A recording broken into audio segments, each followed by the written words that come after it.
ஆதி அந்தம் நிறைந்த ஜோதியாய் வேதமகா போத பொக்கிஷமாய் நாத விந்து சொரூப ரூபமாய் நம சிவய ஞானமணி ஜின்மயத்தை தத்துவமாய் சார்ந்த நிஷ்டை கூடி ஊர்த்துவமாய் மேல்வாசி உத்தமரை போற்றி போற்றி புகழும் இந்த சிவனை ஜீவனை வாழ்நாளும் வளமந்து வணங்குவோமே.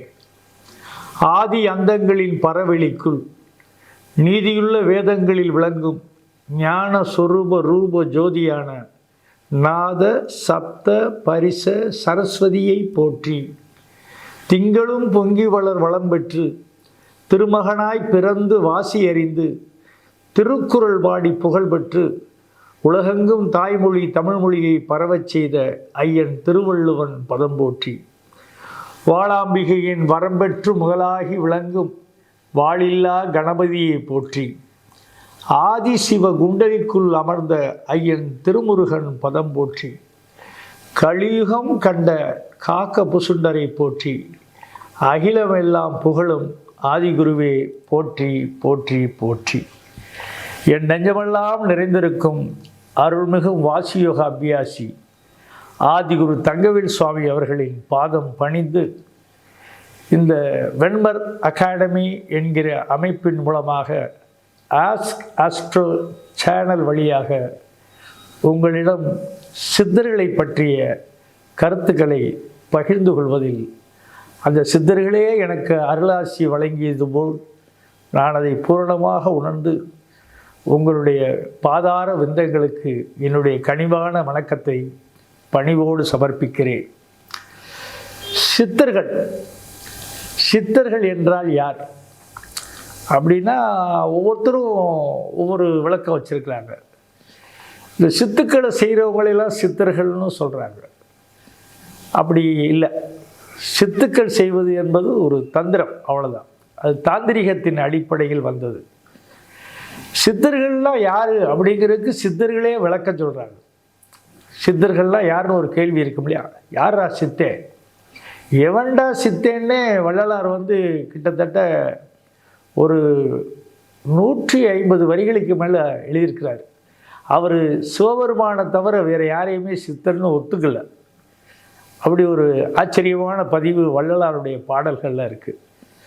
நம்ம அப்படியெல்லாம் போகாமல் சித்தர் பாடல்களே சித்தர்களை பற்றி யார் சித்தர் அவங்களே சொல்லி வச்சுருக்காங்க. அதை நம்ம பின்பற்றி நடந்தால் தான் நல்லாயிருக்கும்னு என்னுடைய தாழ்மையான கருத்து. சட்டைமணிநாதர்னு ஒரு சித்தர் இருந்தார். ஏன் அவருக்கு சட்டமணிநாதர்னு பேர் வச்சாங்கன்னு நான் யோசித்து பார்க்குறது உண்டு. நிச்சயமாக அவர்களுக்கு பெயர் இடுகுறி பெயர்னுவாங்க தமிழ் இலக்கணத்தில். ஒரு காரணத்தை வச்சு அவங்களுக்கு பேர் வைக்கிறது நம்ம மக்களுடைய வழமை. உதாரணமாக பார்த்தீங்கன்னா, பாம்பே பாம்பே ஊத்த குளிதனிலே மண்ணை எடுத்து உதர புனலிலே உண்டை சேர்த்து வாய்த்த குயவனார் பண்ணும் பாண்டம் வரகோட்டுக்கு ஆகாதென்று ஆடுபாம்பே ஆடுபாம்பே ஆடுபாம்பே ஆடுபாம்பேன் மூச்சை உருவகித்து பாடினதுனால அவருக்கு பாம்பாட்டி சித்தர் அப்படின்னு அவருக்கு ஒரு பேர். இது பூராமே இடுகுறி பேர் தான். அவங்க அதை எந்த வார்த்தையை வச்சு அவங்க தன்னுடைய புழக்கத்தை கொண்டு வந்தாங்களோ அந்த வார்த்தையை வச்சு அந்த சித்தர் அப்படின்னு பேர் வச்சுட்டாங்க. அதே மாதிரி தான் சிவனை பற்றியே பாடினதுனால சிவவாக்கிய சித்தர். அவர் சிவவாக்கியத்தை தவிர வேறு எதையுமே சொல்ல மாட்டார். மனசை பேயா உருவகித்து பாடியவர் அகப்பை சித்தர். குதம்பாய் குதம்பாய் அப்படின்னு சொல்லி ஒரு அணியை வச்சு பாடினதுனால அவருக்கு பேர் குதம்பை சித்தர். அழுது கொண்டே தொழுது கொண்டே பாடியதால் அவர் அழுகணி சித்தர் அப்படின்னு இடுகுறி பெயர் தான் சித்தர்களுக்கு அமைஞ்சிருக்கு. ஆனால் சட்டமணி சித்தர் என்ன சொல்கிறாருன்னா, சித்தர் யார் அப்படின்னு விளக்கம் சொல்கிறார். ஏகாமல் வாசனையை கொன்றோன் ஞானி. ஏகாமல் அப்படின்னா அவனுக்கு எழும்பவே இல்லை, அவனுக்கு தோணவே இல்லை. அந்த வாசனை என்று சொல்லப்படுகிற உலகியல் இன்பங்களை கொன்றவர்கள். ஏகாமல் வாசனையை கொன்றோன் ஞானி, எழும்பாமல் வாசனையை அடித்தோன் சித்தன். எழும்பாமல் கருவிகளை இருக்க சாடி நிறுத்தினவன் வாத யோகி, ராச யோகின்னு சித்தர்களுக்கு இலக்கணம் சொன்னவர் சட்டைமணி சித்தர். அப்படின்னா என்ன, உலகியல் வாசனையே உனக்கு படக்கூடாது. அதை கொன்றவர்கள் ஞானிகளா, அது எழும்பாமல் இருக்கிறத பார்த்துக்கிட்டு அதை அடக்கி வச்சுருந்தவங்க சித்தர்களா, அதை ஒழுங்காக அதை தன்னுடைய வழக்கத்துக்கும் பழக்கத்துக்கும் கொண்டு வந்து நிறுத்தினவங்க யோகிகளா? அப்போ இதுலேருந்து பார்த்துக்குங்க, யாரை சித்தர்னு சொல்லணும், யாரை ஞானின்னு சொல்லணும், யாரை யோகின்னு சொல்லணுங்கிறத உங்கள் சிந்தனைக்கு நான் விட்டேன். இன்றைக்கி இப்படிப்பட்ட அதில் பார்த்திங்கன்னா 18 சித்தர்கள்னு ஒரு கணக்கு இருக்குது. ஆனால் இப்போ எனக்கே என்னுடைய நண்பர் வார்த்தை சித்தர் வளமுரி ஜான்னு ஒருத்தர் இருந்தார். அவர் என்னுடைய நண்பராகவும் இருந்தார். அது ஒரு கொடுப்பினை. அப்புறம் இசையில் பார்த்திங்கன்னா இசை சித்தர் சி ஜெயராமன் இருந்தார். இப்படி யார் யாரெல்லாம் ஒரு செயலில் ரொம்ப வலிமையாகவும் ஆளுமையாகவும் ஒரு பயனீட்டாளர்களாக இருந்தாங்களோ அவங்கள பூரா சித்தர்னு சொல்கிறது நம்ம மக்களுக்கு ஒரு அருமையான பழக்கமாகிப்போச்சு. நம்ம மக்கள் எதையுமே கொண்டாடுவது என்பது அது தென்னகத்தில் குறிப்பாக தமிழ் மக்களுக்கு மிகப்பெரிய பங்கு இருக்குது. யாரையுமே பெருசாக வச்சு தான் பார்ப்பாங்க. அது இந்த மண்ணின் மரபு. அது மாதிரி இதில் சித்தர்களில் பார்த்திங்கன்னா மூல வர்க்கம் கைலாய வர்க்கம்னு ரெண்டாக பிரித்தாங்க. இதில் இருக்கிற சித்தர் அதில் இருப்பார். 18ங்கிறது ஒரு கணக்கு தான். 18 சித்தர்கள் அப்படிங்கிறது ஒரு கணக்கு. ஆனால் பார்த்திங்கன்னா குணங்குடி சித்தர் பார்த்திங்கன்னா அவர் சித்தர்களை பற்றி சொல்லும்போது பார்த்திங்கன்னா அவர் கிட்டத்தட்ட ஒரு 64 வகை பழக்கம் இருந்தாலே அவங்களாம் வந்து சித்தர்கள் தான் அப்படின்னு குணங்குடி சித்தரும் சொல்கிறாரு. சமாதியை பற்றி பேசும்போதும் நம்ம வந்து சமாதிங்கிறது வைக்கிறது இல்லை, ஆதிக்கு சமமாக ஆகிறது தான் சமாதி அப்படின்னு பேசுகிறவங்க தான் சித்தர்கள். ஆனால் இந்த சித்தர்களை பற்றி சொல்லும்போது இந்த சித்தர்களிலெல்லாம் யார் வந்து வெளிக்கொண்டு வந்தா அப்படிங்கிறது ஒரு கேள்வி இருக்குது. அவங்க வந்து தன்னை வெளிப்படுத்த ரொம்ப தயங்கினவங்க.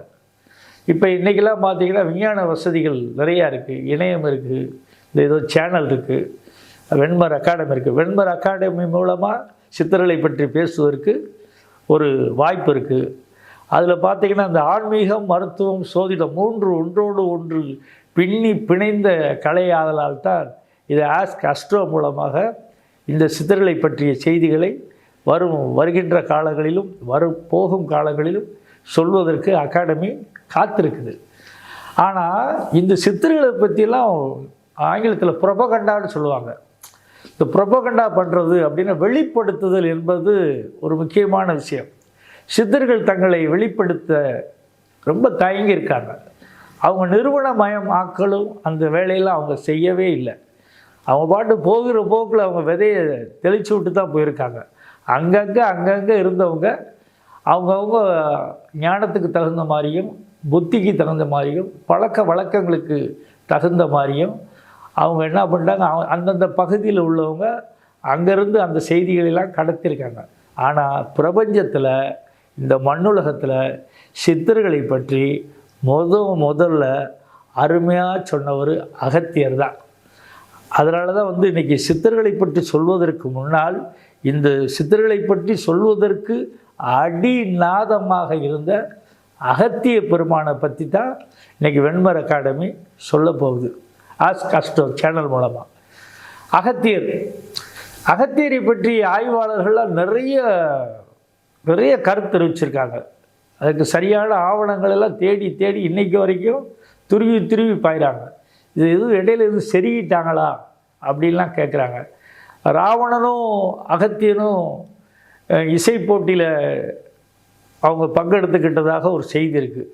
ஏபி நாகராஜன் ஒரு இயக்குனர் இருந்தார்.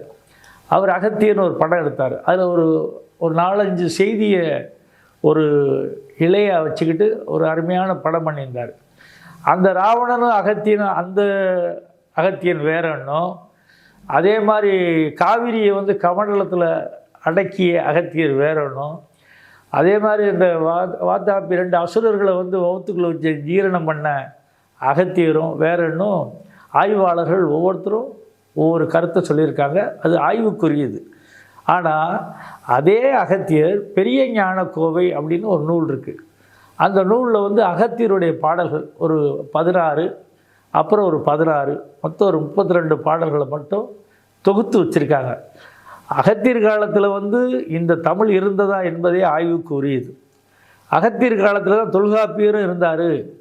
அகத்தியர் வந்து வடக்கிருந்து வந்தவர் என்றும், அவர் இங்கே வந்து பொதிகை மலையில் வந்து சபகூடி கிட்டத்தட்ட நூற்றுக்கணக்கான தமிழ் புலவர்களை வச்சு தமிழை ஆய்வு செய்ததாகவும், அகத்தியம் என்ற ஒரு அருமையான முத்தமிழுக்கு இலக்கண வகுத்த நூலை செய்ததாகவும், அப்புறம் தொல்காப்பியர் உரை எழுதணுன்னா, தொல்காப்பியர் இலக்கணம் எழுதணுன்னா அகத்தியர் வந்து அந்த தொல்காப்பிய இலக்கணத்தை பார்த்துட்டு அகத்தியம் காலத்தால் அழிந்து விடும், தொல்காப்பியம் நிலைத்து நிற்கும் அப்படின்னு சொன்னதாகவும் நமக்கு ஒரு ஆய்வுகள் நமக்கு சொல்லிக்கிட்டு இருக்குது.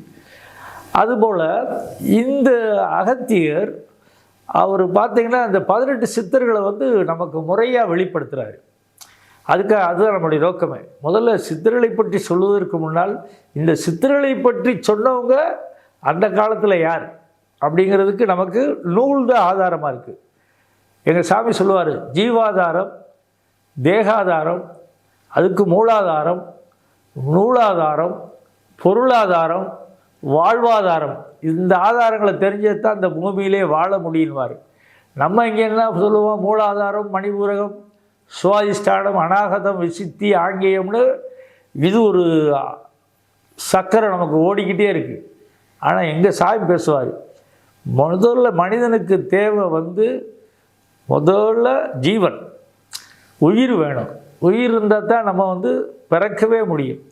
அப்போ அந்த உயிருக்கு தேவை உடல், அந்த உடலுக்கு தேவை ஒரு மூலம்னுவார். அதுதான் ஜீவாதாரம், தேகாதாரம், மூலாதாரம்.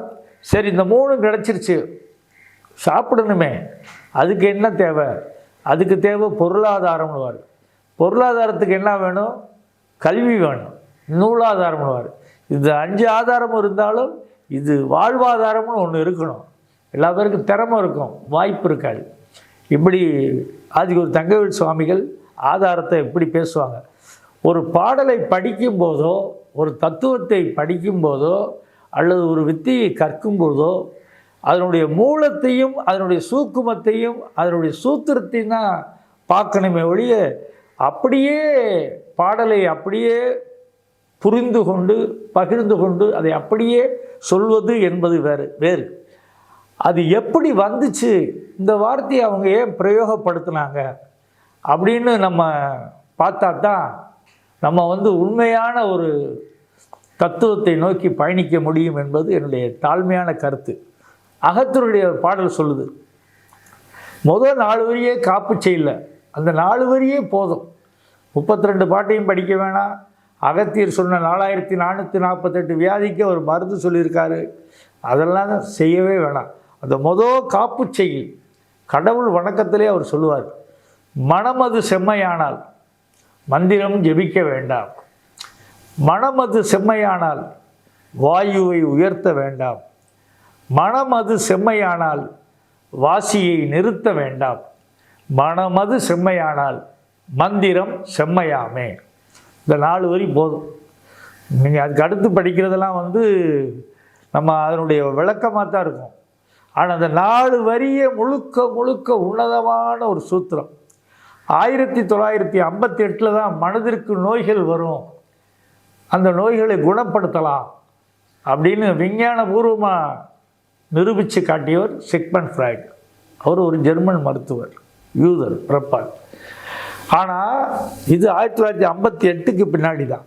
ஆனால் 2000 ஆண்டுகளுக்கு முன்பாகவே வள்ளுவாசன் அருமையாக சொன்னான், மனத்து கண் மாசிலநாதல்னு சொன்னான்.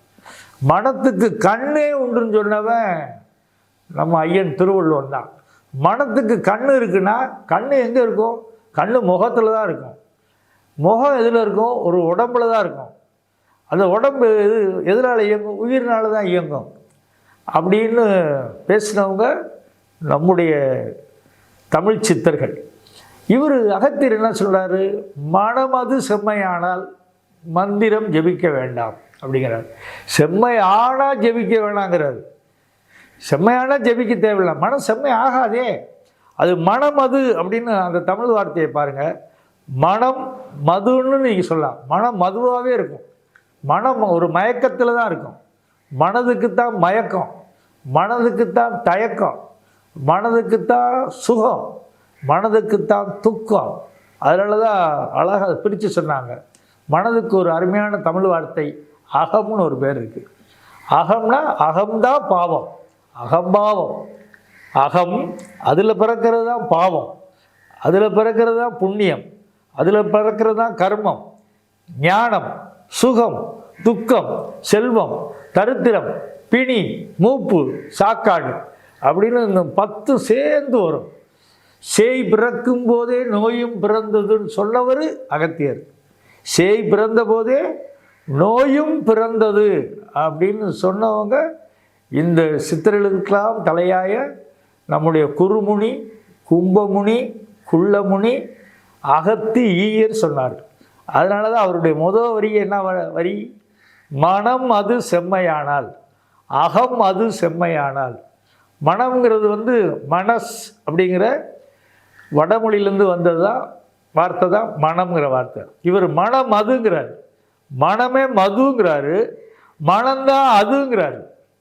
மனம் அது அப்படி நீங்கள் பிரிச்சிங்கன்னா மனம்தான் உயிர், மனம்தான் பிராணன். மனதை பார்த்தவன் மூச்சை பார்த்துருவான், மூச்சை பார்த்தவன் மனசை பார்த்துருவான். அதனால தான் பார்த்தீங்கன்னா இந்த உடலியலும் உளவியலும் இணைஞ்சே இருக்கும்.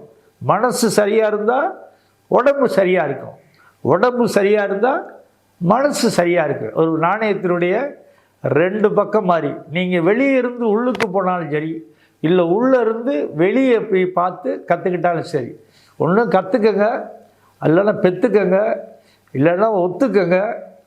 இத்துக்கு மட்டும் வாழாதீங்க. ஒத்து வாழலாம், அத்து வாழலாம், ஆனால் இத்து மட்டும் வாழக்கூடாது. அப்போ இத்து வாழாமல் இருக்கணும்னா அதுக்கு தேவை மனம் செம்மையாகணும். அதனால தான் மனம் அது செம்மையானால், if it will be correct, அது சரியானால் நீங்கள் மந்திரம் சொல்ல தேவையில்லை. மனம் அது செம்மையானால் வாயுவை உயர்த்த வேண்டாம். காற்றை இப்படி வலது பக்கம் ஏற்றியோ அல்லது இடது பக்கம் இறக்கியோ, இல்லை 16 தடவை சொல்லியோ, இல்லை 32 தடவை வெளியிட்டோ, இப்படிலாம் தேவையே இல்லைன்ட்டாங்க. வாயுவை உயர்த்த வேண்டாம். மனம் அது செம்மையானால் வாசியை நிறுத்த வேண்டாம். ஏன்னா மனசை நீங்கள் நிறுத்துறீங்கன்னா வாசியை நின்றும். இப்படி அந்த 4 வரிக்கே பார்த்தீங்கன்னா இந்த அகாடமியோட சூத்திரத்தையே முடிச்சிடலாம். இந்த 4 வரி இதை என்ன பண்ணுறாங்க, இது அழகாக முற்றோதெல்லாம் நல்லா பாடுறாங்க. ஆனால் இதை நம்ம உள்ளே கவனித்தோம்னா, மனம் அது செம்மையானால் மந்திரம் செம்மையாமே. மண்ணில் திறம், நீங்கள் வாழக்கூடிய சாத்திரம் அல்லது சூத்திரம் அல்லது மிகப்பெரிய வீரத்திறம் இதெல்லாம் அமையணும்னா மனம் செம்மையானால் போதும் அப்படிங்கிறாங்க. அப்போ எத்தனையோ ஆயக்கலைகள் 64 இருக்குது. எல்லா கலைகளையும் நம்ம கற்றுக்க முடியாது. ஆனால் சித்தர் பெருமக்கள் சொல்கிறது என்னன்னா, எதை தெரிந்தால் எல்லாம் தெரிந்ததாகுமோ அந்த கலையை கற்றுக்கொள்வது தான் மிகப்பெரிய சூத்திரம் அப்படின்னு சித்தர்களுக்கெல்லாம் சித்தராக இருந்த அகத்தியர், சித்தர்களை முறைப்படி வெளிப்படுத்திய அகத்தியர் நமக்கு சொல்லுவார். பாம்பின் கால் பாம்பு அறியும்னுவாங்க, பாம்பின் கால் பாம்பு தான் அறியும் அப்படின்வாங்க. எந்த பாம்பு அறியும்? அடுத்த பாம்பு அறியும். எந்த பாம்பு தன்னை உணர்கிறதோ அந்த பாம்பு தான் தன்னை அறியும் அப்படிங்கிறது தான் பாம்பின் கால்னு சொன்னாங்க. ஏன் ஆட்டின் கால் ஆடு அறியும் அல்லது பசுவின் கால் பசு அறியும்லாம் பேசலை. ஏன் பாம்பின் கால்ன்ற வார்த்தையை போட்டாங்கன்றதையும் யோசிக்கணும். பாம்புனாலே மூச்சு தான், மூச்சு தான், காற்று தான், உங்கள் மனம்தான். அப்போ அந்த கால் தான் அறிய முடியும். உங்களை நீங்கள் தான் உணர முடியும், உங்களை நீங்கள் தான் அறிய முடியும். பிறர் உங்களை அறிய வைக்க தூண்டுகோலாக இருப்பார்கள்.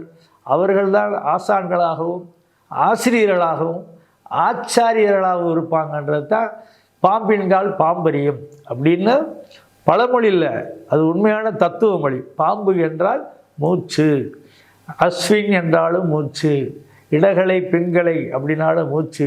அது கிட்டத்தட்ட 64 பேர் இருக்குது.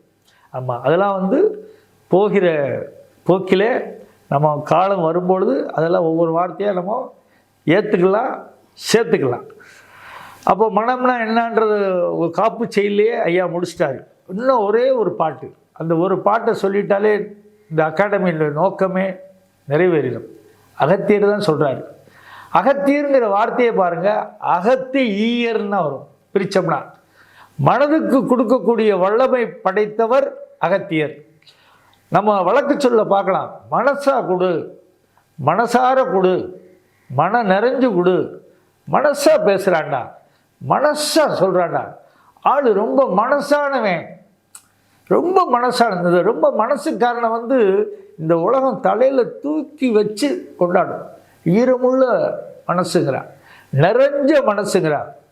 ஒரு பாட்டு கூட சேர்த்து, நிறைஞ்ச மனசு உனக்கு தாண்டி மகமாயின்னு ஒரு பாடலாசிரியர் எழுதினான். அப்போ நிறைஞ்ச மனசுங்கிறது அந்த ஆதிசக்திக்கு தான் இருக்கான். அப்போ நமக்கெல்லாம் இல்லையா? இல்லைங்கிறதுனால அந்த நிறைஞ்ச மனசு நமக்கு வேணுங்கிறதுக்காக தான் மனம் செம்மையாகணும் அப்படின்னு அகத்து ஈயர். இன்னொன்று, அகம் வந்து எப்போவுமே தீயாத்தான் இருக்கும். அக நீர் இயர்ன்னு சொல்ல, அக நெருப்பு இயர் அப்படின்னு சொல்ல, அகத்து ஈயர், அகத்தீயர். அகத்தீயர்னு நீங்கள் படித்தீங்கன்னா மனம் நெருப்புக்கு சொந்தக்காரன். மனம் வந்து நெருப்பாக இருக்கணும், ஆனால் பார்த்தீங்கன்னா மனசு நீராக இருக்கணும், மனசு ஈரமாக இருக்கணும்னு பேசுவாங்க. ஏன்னா மனம் வந்து நெருப்புக்கு தான் சொந்தமானது. காற்று என்றாலே அது அக்னி தான். அதனால தான் மிகினும் குறையினும் நோய் செய்யும். வள்ளுவர் சொல்றார், மிகினும் குறையினும் நோய் செய்யும் நூலோர் வழி முதலா எண்ணிய மூன்றுங்கிறாரு அகத்தியர். மருந்துங்கிற அதிகாரத்தில் முதல் பாட்டு. குறைஞ்சாலும் பிரச்சனை இருக்குது, கூடுனாலும் பிரச்சனை இருக்குது, ஆனால் அது வழி முதலா எண்ணிய மூன்று. அந்த நீங்கள் காற்றை சரி பண்ணிக்கிட்டீங்கன்னா நீங்கள் எல்லாமே சரியாகும், உங்களுடைய வாழ்க்கை வளமாக இருக்கும், நலமாக இருக்குன்னு சொன்னவங்க தமிழ் சித்தர்கள். ஒரு படி மேலே முதலாக சொன்னவர் அகத்தியர். அவர் அருமையாக சொன்னார், பூரணமே தெய்வம் என்று உரைத்தார் ஐயா, பூரணத்தை இன்னதென்று புகழ வேணுங்கிறாரு. பூரணமே தெய்வம்னாரா, முழுமையானது தான் தெய்வம். பூரணம்னா உங்களுக்கு தெரிஞ்ச தமிழ் வார்த்தை ஒரு கம்ப்ளீட். ஆமாம், அப்படி சொன்னால் புரியும். கம்ப்ளீட்லாம் முழுமையான, ஒரு கம்ப்ளீட் மேன் அப்படிங்கிறான்ல, ஒரு நல்ல ட்ரெஸ்ஸை போட்டுக்கிட்டு கம்ப்ளீட் மேன். அவன் அந்த கோட்டு சூட்டு போடலன்னா நீ இன்கம்ப்ளீட் மேன்கிறான். அது மாதிரி பூரணமே தெய்வம் என்று உரைத்தார் ஐயா. தெய்வ சக்தி என்பது முழுமையானது, அதாவது குறைவில்லாதது. போட்டாலும் நிறையக்கூடாது, எடுத்தாலும் குறையக்கூடாது. அதுக்கு பேர் தான் பூரணம். அதைத்தான் தெய்வம்னு சொன்னாங்க. அது இயற்கைன்னு சொல்லலாம், பிரபஞ்சம்னு சொல்லலாம். பூரணமே தெய்வம் என்று உரைத்தார் ஐயா, பூரணத்தை இன்னதென்று புகழ வேண்டும். அது என்னன்னு நீ சரியாக சொல்லணும். சரியாக சொன்னாத்தான் நீ சித்தன், மகான், முனிவன் அப்படின்னு நான் சொல்லலை, அகத்தியர் சொல்கிறார்.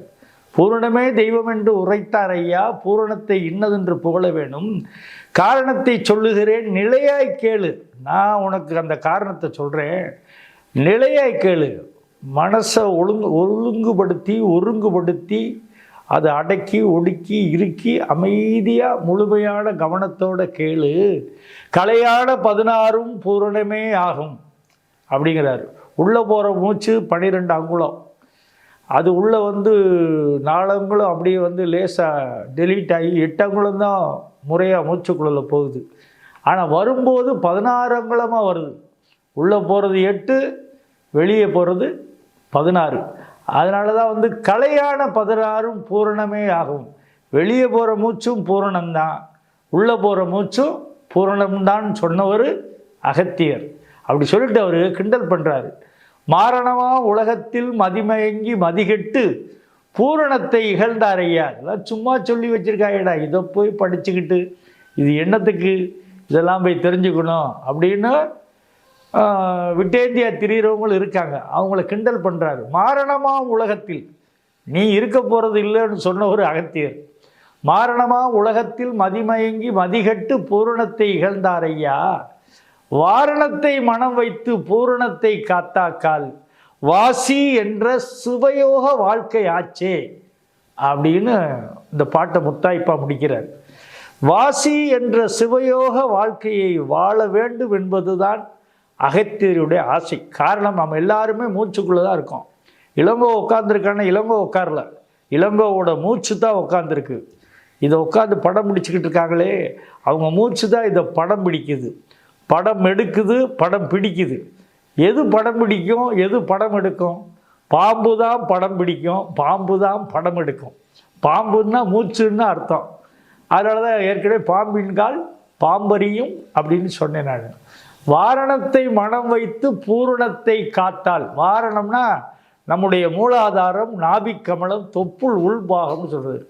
அங்கே மனம் வச்சு உங்கள் சுவாசத்தை காத்துக்கிட்டீங்கன்னா வந்துக்கிட்டு இருக்க மூச்சையும் போய்கிட்டு இருக்க மூச்சையும் நீங்கள் கவனித்து அதை பார்த்தீங்கன்னா அதுதான்டா வாழ்க்கை. எது வாழ்க்கைன்னா இதுதான் வாழ்க்கைன்னு சொன்னவர் அகத்தியர். நம்முடைய அகத்தியை ஆற்ற வந்த ஒரு அருமந்த முனிவர் யாருன்னா அகத்தியர் தான். அவர் தான் என்ன சொல்கிறாருன்னா அழகா இன்னொரு வெளிப்படுத்துகிறாரு. அவர் தான் சித்தர்களை முழுமையாக வெளிப்படுத்தினார். இது என்ன ஒரு தன்னடக்கம் பாருங்கள். இதை நான் சொல்லலைன்னு அது அருமையாக சொல்கிறாரு. வாரணத்தை மனம் வைத்து பூரணத்தை காத்தாக்கால் வாசி என்ற சிவயோக வாழ்க்கை ஆச்சேன்னு சொன்ன அகத்தியர் ஆச்சப்பா இந்த முறை 11 பேருங்கிறார். இங்கே தான் நமக்கு சித்தர்களை பற்றிய முழுமையான செய்தியே கிடைக்குது. ஆச்சப்பா இந்த முறைங்கிறார். இந்த முறைனா இந்த ப்ராசஸ், இந்த ஃபார்முலா, இந்த டெக்னிக், இந்த இன்வென்ஷன், இந்த புதிய சூத்திரம், இதை சொன்னவங்க யாருன்னா நான் இல்லை. இதை சொன்னவங்க, செஞ்சவங்க, அனுபவித்தவங்க, பூரணமானவங்க அப்படின்னு யாருன்னா இந்த 18 சித்தர்கள் தான். இவங்க தான் அதை சொன்னாங்க. அதைத்தான் நான் சொல்கிறேன்னு அகத்தியரே சொல்கிறாருன்னா நம்ம எவ்வளவு யோசிக்க வேண்டியது இருக்குது. நம்மளை பற்றி யார் சொல்லணும்னா நம்மை காட்டிலும் உயர்ந்தவர்கள் நம்மை பாராட்ட வேண்டும். நம்மை காட்டிலும் உயர்ந்த மகான்கள், ரிஷிகள், முனிவர்கள் பாராட்டினா தான் நமக்கு உண்மையான அங்கீகாரம். அதைத்தான் அவர் அகத்தியர் செய்கிறார் 18 சித்தர்களுக்கும். ஆச்சப்பா இந்த முறை 11 பேரும் அயன் மாலும் அரணொடும் தேவர் எல்லாம். அயன் மால் அரண். அயன்னா பிரம்மா, மால்னா விஷ்ணு, அரண்னா சிவன். இந்த 3 பேரும் அயன் மாலும் அரணொடும் தேவரெல்லாம் மூச்சப்பா தெய்வமென்றே அறிய சொன்னார். முனியோர்கள், ரிஷியோர்கள் இப்படியே சொன்னார். இவங்கெல்லாம் அதுக்கப்புறம் தான் 18 சித்தர்கள் சொன்ன பிறகுதான் மும்மூர்த்திகளே ஆமாமா நான் படைச்சவங்களே மறந்துட்டாங்க. எப்படி படைச்சோன்னே தெரியாமல். அதனால தான் நம்முடைய வாழ்க்கை எப்படி இருக்குன்னே தெரியாமல் நாமளும் இயங்கிக்கிட்டு இருக்கோம். அந்த 4 வரியை மட்டும் திரும்ப திரும்ப சூத்திரம் மாதிரி, எப்படி ஒவ்வொரு கடிதத்துக்கு ஒரு சூத்திரம் இருக்குதோ, எப்படி ஒரு பௌதிக விதிக்கு ஒரு சூத்திரம் இருக்குதோ, அது மாதிரி இந்த சூத்திரத்தை அகத்தியர் அருமையாக சொன்னார். ஆச்சப்பா இந்த முறை 11 பேரும் அயன்மாலும் அரணொடும் தேவரெல்லாம் மூச்சப்பா தெய்வம் என்றே அறிய சொன்னார். முனியோர்கள், ரிஷியோர்கள் இப்படியே சொன்னார். அதுக்கப்புறம் வந்தவங்க பூரா அப்படி இப்போ இன்னைக்கு இருக்கிற இளங்கோ வரைக்கும், இனிமே வரப்போகிற இளங்கோவுக்கும், இனிமே வரப்போகிற வெண்மர் அகாடமியும் இதைத்தான் சொல்லுங்கிறத அகத்தியர் எத்தனையோ ஆயிரக்கணக்கான ஆண்டுகளுக்கு முன்னால் சொல்லிட்டார். மூச்சு தான் அப்பா, மூச்சு தான் தெய்வம். இப்போ என்னோட மூச்சு யாருன்னா எங்கள் அப்பாவோட மூச்சு தான் எனக்கு இருக்குது, என் மூச்சு தான் என் பையனுக்கு இருக்குது. அதனால தான் மூச்சு தான் அப்பா, அதுதான் தெய்வம்னு மூச்சப்பா தெய்வம் என்றே அறிய சொன்னார். இதை நீங்கள் அறியணும்னு சொல்லி வச்சுருக்காங்க. இதை அறிய விடாது. ஏன்னா உயிர் அறின்னு சொல்லிக்கிட்டே இருக்குது. ஆனால் அறிவு அறிய மறுக்குது. ஏன்னா மனம் ஒரு பக்கம் இழுக்குது, ஆசை ஒரு பக்கம் இழுக்குது. இப்படி சொல்ல அகத்தியர் தான் என்ன சொன்னார், பேச்சப்பா பேசாமல், இப்படி வாய் விட்டு பேசாத, இந்த மாதிரிலாம் வாயை திறந்து பேசாத, பேச்சப்பா பேசாமல் நூலை பார்த்து. நூல்னா புத்தகம்னு ஒரு அர்த்தம் இருக்குது, வாசி நூல் அப்படின்னு ஒரு அர்த்தம் இருக்குது. ஆதி நூல், இயற்கை நூல், செயற்கை நூல், மாய்கை நூல், தாய் நூல், தந்தை நூல், வந்த நூல், வழி நூல், தம்முள் தமக்குள் மூச்சு வெளிவந்தால் தமிழ். மூச்சு வெளிவந்தால் தான் தமிழ், அப்புறம்தான் இங்கிலீஷு, அப்புறம்தான் ஃப்ரெஞ்சு. அப்போ மூச்சே தமிழ். உங்கள் மூச்சு தமிழ் மூச்சாக இருக்கணும், தமிழ் மூச்சாகவும் இருக்கணும். அதே சமயத்தில் தமிழ் மூச்சாக இருந்தீங்கன்னா உங்களை நீங்களே அறிவதற்கு ஒரு நல்ல வாய்ப்பு. இந்த மனித பிறவி எடுத்தது எதுக்குன்னா நம்மை நாமே அறிவதற்கான ஒரு பிறவி. அதனால தான் சங்கை அறிந்து உண்டு வாழ்வோம்னு சொன்னால் தமிழ் படித்த நக்கீரன். பேச்சப்பா பேசாமல் நூலை பார்த்து பேரான பூரணம், அதுதான் பேர் ஆனது, பேர் போனதில்லை. சில பேர் வேடிக்கையாக சொல்லுவாங்க, அவர் அந்த விஷயத்தில் ரொம்ப பேர் போன ஆளுங்கன்னுவாங்க. பேர் போகக்கூடாது, பேர் ஆகணும். அப்போ பேர் ஆகணும்னா அந்த பேரானது என்பது பூரணம் தான், உங்கள் மூச்சு தான். பேரான பூரணத்தை நினைவாய் காரு, அதை நினப்புலையே வச்சுக்கிட்டு. நீ அறிவில் வைக்கக்கூடாது, மனசில் வைக்கக்கூடாது, ஆசையில் வைக்கக்கூடாது, நினப்பில் தான் நீங்கள் வச்சுக்கணும். என்ன வேலை செஞ்சாலும் சரி. சுகமென்ற சுகமதுவும் மாறாதையா, தூங்கிடிலும் நடக்கையிலும் தொழில் செய்தாலும் தான். என்ன வேலை செஞ்சுக்கிட்டு இருந்தாலும் அந்த நினப்புங்கிறது உங்களுடைய சுவாசத்திலே இருக்கணும் அப்படின்னு அகத்தியர் ரெண்டுக்கு வேற வேற அர்த்தம் இருக்குது. அகத்தியர் நெருப்பு இருக்கணும். நெருங்குடாங்கிறான்ல, நெருப்புடா. உடம்புங்கிறது நெருப்பாக தான் இருக்கணும். சிவபெருமானே நெருப்புக்கு சொந்தமானது தான். பித்தன் அப்படின்னு சொல்லுவாங்க. பித்தன்னா வேற ஒன்றும் இல்லை, நெருப்பு அப்படின்னு அர்த்தம். அப்போ வாச்சப்பா பூரணத்தை காக்கும் பேர்கள் வாசி நடு மையத்துள் வாழ்வார் தாமே அப்படிங்கிறாங்க. யார் ஒருவன் சுவாசத்தை மட்டுமே கவனத்தில் கொண்டு சுவாசத்தினுடைய மையத்தில் அமர்ந்து இருக்கிறானோ அவன்தான் உண்மையான அகத்தியன். அவன்தான் இந்த முறையை தெரிந்த, இந்த சூத்திரத்தை தெரிந்த, இந்த சூக்குமத்தை தெரிந்த. ஆச்சப்பா இந்த முறை 18 பேருன்னு சொன்னாங்களே, அந்த மாதிரி அந்த 18 சித்தர்கள் மாதிரி நாமும் நம்முடைய மூச்சை கவனித்து, நம்முடைய மூச்சை முழுமையாக கவனித்து, மூச்சு என்று சொல்லப்படுகிற அந்த பூரணத்தை பூரணமாக கவனித்து நாம் பூரண மனிதனாக வாழ்வதற்குரிய வழியை. இதனால் என்னையா என்ன யூஸு அப்படிங்கிறத விட இதில் லாபம் இருக்கிறதோ இல்லையோ, நிச்சயமாக இந்த அபியாசத்தில் நஷ்டம் இருக்காது. சுகம் இருக்கிறதோ இல்லையோ, நிச்சயமாக துக்கம் இருக்காது.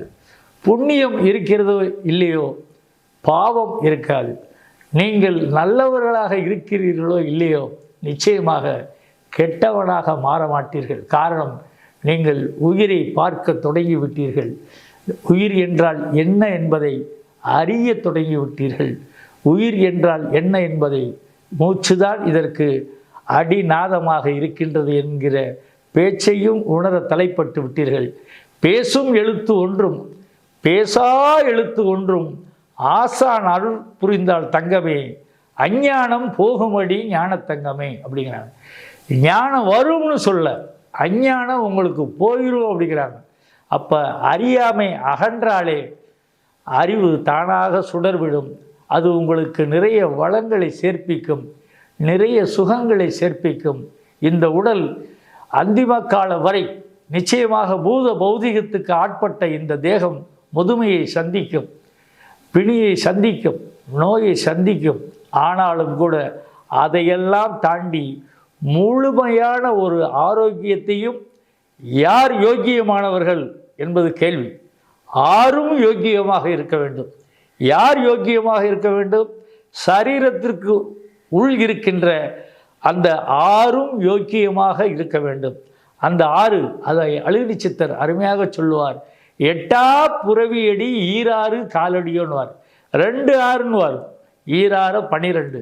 இந்த 12 அங்குல சுவாசம்தான் 12 ராசியாகவும் 12 தத்துவங்களாகவும் வெளியே சொல்லப்பட்டிருக்கிறது. அந்த வெளியே சொல்லப்பட்ட அந்த தத்துவங்களை தம்முள் நாமும் அதை சுழிமுனையின் வழியாக சும்மா பார்த்து கொண்டு இருந்தாலே போதும். நாம் சும்மா இருப்பதுவே சுகம்னு சொன்னார் தாய்மானவர். சும்மா இருக்கிறதுனா வேலை வெட்டி இல்லாமல் சும்மா இருக்கிறதுன்னு அர்த்தம் இல்லை. சரீரத்திற்குள்ளே நம்முடைய சுவாசத்தின் போக்கையும் அந்த உயிரின் அம்சத்தையும் உயிரின் நிலையையும் அறிந்து கொண்டால் நாம் தான் மிகச்சிறந்த மிகவும் அறிவார்ந்த ஆன்மீகவாதியாகவும் மிகச்சிறந்த மருத்துவவாதியாகவும் மிகச்சிறந்த ஜோதிட வல்லுநராகவும் திகழ முடியும் என்பதற்கு இந்த அகத்தியருடைய அருமையான சித்தர்களை பற்றி அவர் வெளிப்படுத்திய பாடலே சான்று என்பதை பணிவாக சொல்லி, இந்த கலையை நாம் நிச்சயமாக கற்றுக்கொள்ள வேண்டாம், நிச்சயமாக பெற்றுக்கொள்ள வேண்டும். நீங்கள் பெறுவதற்கு, அதற்குரிய சூழலை உருவாக்குவதற்கு வெண்மர் அகாடமியும் ஆஸ்கஸ்டோ இந்த தொடர்பு சாதனமும் துணையாக இருக்கிறது. வையத்தில் நீங்கள் வாழ்வாங்கு வாழ வாழ்த்தி வெண்மர் அகாடமி மூலமாக இந்த செய்தியை சொல்வதற்கு வாய்ப்பு தந்த அனைத்து நல்ல உள்ளங்களுக்கும், இதை செவிமடுத்த அனைத்து உள்ளங்களும் நன்கு இந்த மண்ணுலகில் வையத்து வாழ்வாங்கு வாழ வேண்டும் என்று எமது குரு ஆதிகுரு தங்கவேல் சுவாமி அவர்களுடைய பாதமணிந்து இந்த அளவில் நிறைவு செய்கிறேன். நன்றி, வணக்கம்.